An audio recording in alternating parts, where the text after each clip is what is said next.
Hello and welcome to my latest video. We get two today. Okay, so this video features another super middleweight. I of course kicked off with Steve Collins. Okay, now I'm fighting the fighter who he probably should have fought at the tail end of his career, that comically Chris Eubank was grilling him for on the Super Middleweights TV programme with Johnny Nelson. It's comical. You can tell Steve Collins is getting really irritated because Eubank's pushing him and pushing him. Why didn't you fight this man? Anyway, Joe Calzaghe. Okay, let us go through his career. So his main opponent breakdown, okay, his singular fights, like a number of fighters in modern era. There's some exceptions like Pacquiao and Marquez and etc. Okay, but many fighters will be more singular fights. Okay, so Joe Calzaghe of course defeated Bernard Hopkins later in his career. Clash Royale Pro 698, welcome. He also of course defeated Roy Jones Jr. in what would be his last fight. Roy Jones very complimentary about Joe Calzaghe as a fighter. Big shout out to Bruce Gass in the chat as well. Good to see you, Bruce. So also Joe Calzaghe, when he first won his first world title, was against Chris Eubank, a fight that he said helped set him up for his whole career because he dropped Eubank and thought, I'll blow him out of there, but Eubank is tough, if nothing else. So Calzaghe, but funnily enough, you know, many of these, I'll say more modern boxing fans say the WBO title wasn't a world title belt, so if that is the view, then Joe Calzaghe didn't become a world champion until he beat Jeff Lacey, because the WBO title wasn't recognised until well into 2000s. Interesting that, isn't it? But people don't go that way, you see. They make out it's not a title for other things, but, you know, on others they do. So next up, Richard Woodall, okay, of course, who... was it Roy Jones Jr. he fought in the Olympics, Richard Woodall? Calzaghe defeated him. He also defeated another really tough fighter, Sakio Bika. Not the most skilled fighter, but certainly a tough fighter.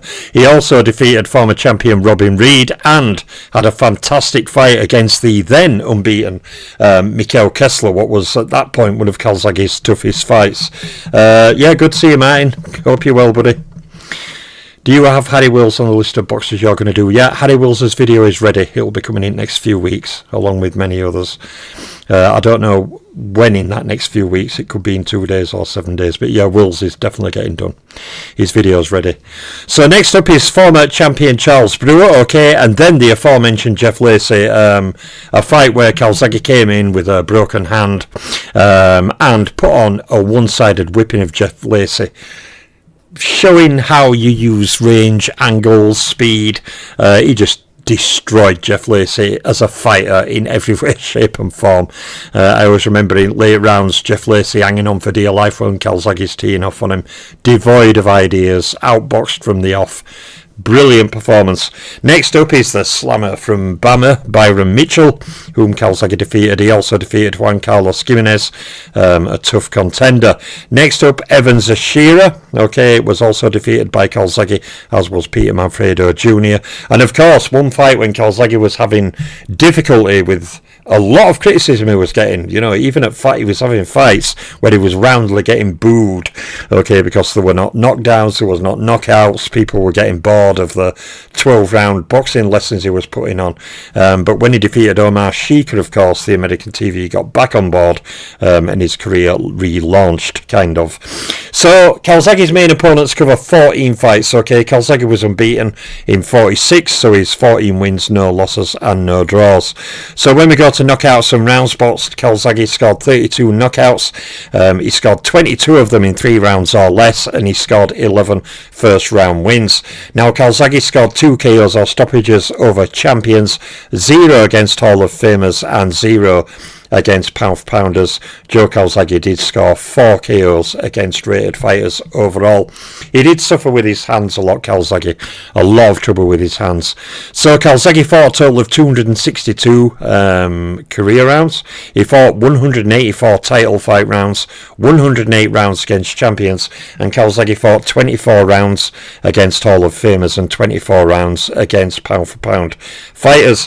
Now Calzaghe fought a total of 132 rounds against top 10 fighters. He's a modern fighter, so I don't have to say, well, pre-rating era so reduced. Calzaghe also fought 96 rounds against top 3 fighters and 24 rounds against ring champions. So going on to the champions for Calzaghe, he has a perfect record, of course, being unbeaten, 10 straight wins from 10 fights. So the 10 champions he defeated were Bernard Hopkins, Roy Jones Jr., Chris Eubank, Richard Woodhall, Saki Obika, Robin Reed, Mikael Kessler, Charles Brewer, Jeff Lacey and Byron Mitchell, and he scored knockouts over 2 of those champions, Richard Woodhall and Byron Mitchell. Let's have a look. Someone called Greb and Langford farmers. All I'd say is, in response to that, is they call Greb and Langford farmers. I say some people are straight up stupid. That's all I can say, really. So going on to Hall of Fame record, Calzaghe is 2-0 against Hall of Famers. Whether Kessler will get in at some point, unknown. I don't think Kessler should be in Hall of Fame, but nowadays they have to put a bunch in. Okay, so fighters get voted in. So we'll see what happens. But Calzaghe has 2 at the moment. Obviously 2 wins, the 2 Hall of Famers. He's beaten up to now Bernard Hopkins and Roy Jones Jr. Although with Nigel Benn joining the Hall officially next year is already been announced. Over coming years, Chris Eubank may get in, and of course then Calzaghe will have his 3rd Hall of Famer he's beaten in his career. He did not score a knockout, of course, over Hopkins or Jones, so he has knocked out 0 Hall of Famers individually. And when we look at pound for pounders, it's the same story. 2 fights, 2 wins. Bernard Hopkins and Roy Jones were the former pound for pound fighters he'd beaten, and he scored knockouts over neither. So, going on to rated opponent slide now, Calzaghe had 13 fights against top 10 fighters, with of course a perfect record of 13 wins, no loss, no draw. He had 9 straight wins against top 3 rated fighters and 2 wins against ring champions. Calzaghe therefore defeated 13 individual rated fighters, and he scored knockouts over 4 individual rated fighters.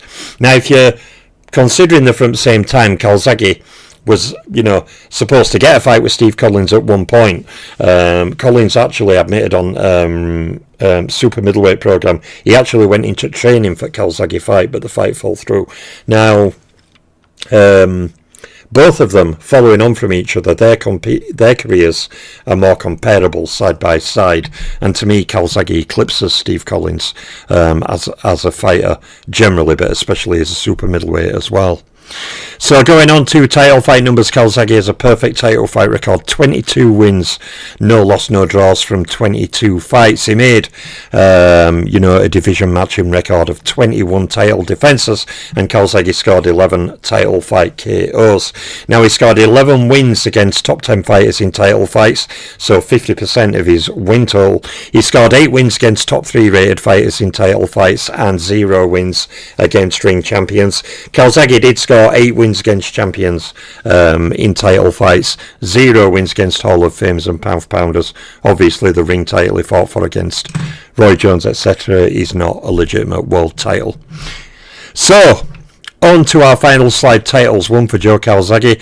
He captured the WBO Super Middleweight title, the IBF Super Middleweight title, the WBA Super Middleweight title, and the WBC Super Middleweight title. Of course, Joe Calzaghe was a unified champion, never undisputed, but he was a lineal Super Middleweight champion, and he reigned pretty much for virtually a decade as a Super Middleweight champion. He is, Joe Calzaghe, the longest reigning Super Middleweight champion of all time, albeit the Super Middleweight division has a much shorter history than the main 8 divisions, but still it's an acclaim for Calzaghe. How long will it be until another fighter comes along who's champion for 10 years, going unbeaten with 21 title defences? It may be a long time until the super middleweight matches that run. Calzaghe's weakness to me obviously is on the resume. He's beaten a lot of good names, he's beaten some great names, albeit later in the career. He's beaten other good names, beating Kessler when he was unbeaten. Kessler was a very he was always a good fighter. He was first fighter to defeat Carl Froch. Froch beat him in rematch in another fantastic fight. But Kessler's a really good fighter. He fought a lot of other good fighters as well, even though Eubank Sr. was, later in his career, was still very tough and very hard to beat, and still very capable. So a good resume, but not a great resume like many fighters I've covered. But certainly one of the great super middleweight champions of all time, where people rate him as a super middleweight. People talk about Tony and Jones and Calzaghe. I think Calzaghe was a much more of a sharpshooting champion than Otka. I think Otka was very efficient. Okay, Otka has a slightly better resume than people make out. Otka, of course, will be covered on a video as well on Super Middleweight playlist. But to me, probably Joe Calzaghe is the greatest super middleweight of all time. Roy Jones, to me, didn't stay at division long enough or do enough there. He certainly doesn't have anything to match the unified belts, the 10-year champion, the multi-year lineal champion, etc. that Calzaghe has at super middleweight. Canelo, probably in more recent years, has done a lot of work at super middleweight, being undisputed champion with all those title fights and the opposition he's fought there. But yeah, certainly I don't think Roy Jones can be called it, because he just didn't do enough at weight. You know, he left middleweight, you know, where he'd become champion, beat Tate, then he were up at super middleweight. You know, he didn't make that many defences there before he jumped up to light heavyweight, and that's where Roy Jones made most of his title defences. So I would rate Calzaghe over Roy Jones, but at the end of the day, it's down to the eye of the beholder. You know, it's like looking at a cloud. One person sees a car, another certain person sees a turtle, another person notices the alien ship flying out of it. It depends who's looking and what they're looking for. But anyway, I will leave it there. 2 videos today, another video coming tomorrow. In fact, I'll do Harry Wills tomorrow. Clash Royale Pro 698, I will do Harry Wills. He will be my video I do tomorrow.